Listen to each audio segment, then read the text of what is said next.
रसायन के अध्ययन में हम लोग जान पा रहे थे जैव अणु बायोमॉलिक्यूल्स के अंतर्गत आज हम लोग जानेंगे डीएनए फिंगर प्रिंटिंग के बारे में।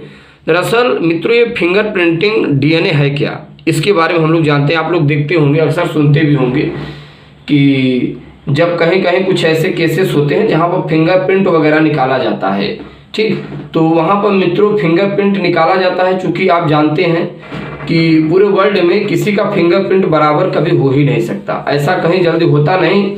हालांकि बाय द वे कभी कभी हो जाता, लेकिन ऐसा असंभव है। किसी का थंब या अंगूठा, किसी का फिंगरप्रिंट एक जैसा नहीं होता।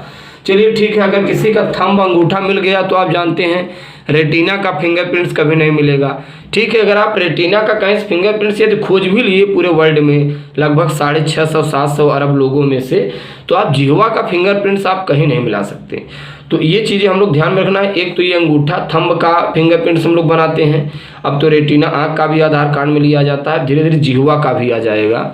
ठीक, तो अब यहाँ पर हम लोग जानेंगे डीएनए फिंगर प्रिंटिंग के बारे में। किसी मनुष्य के शरीर की प्रत्येक कोशिका के केंद्रक में उपस्थित डीएनए पर, किसी मनुष्य के शरीर की प्रत्येक कोशिका के केंद्रक में उपस्थित डीएनए पर नाइट्रोजनी क्षारकों का एक निश्चित क्रम होता है, जिसे डीएनए फिंगर प्रिंटिंग कहते हैं।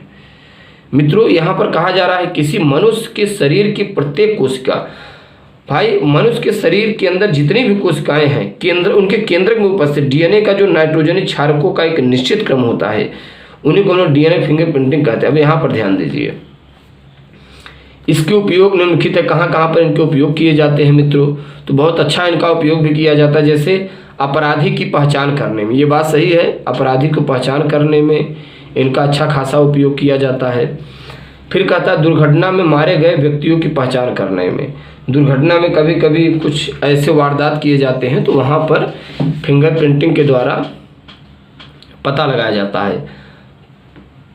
पैतृकता का निर्धारण करने में, पैतृकता का यानी जो पीढ़ी दर पीढ़ी होती है इनका निर्धारण करने में, किसी प्रजाति की पहचान करने में, कोई प्रजाति किस प्रजाति की है, किस वंशानुगति का है, तो यहाँ पर भी इनका अच्छा खासा अनुमान लगाया जाता है। तो इस प्रकार से मित्रों इस वीडियो लेक्चर में हम लोग डीएनए फिंगर प्रिंटिंग के बारे में सीख पाए, और इसके बाद एक नए वीडियो लेक्चर के साथ हम लोग मुलाकात करने की कोशिश करेंगे। धन्यवाद।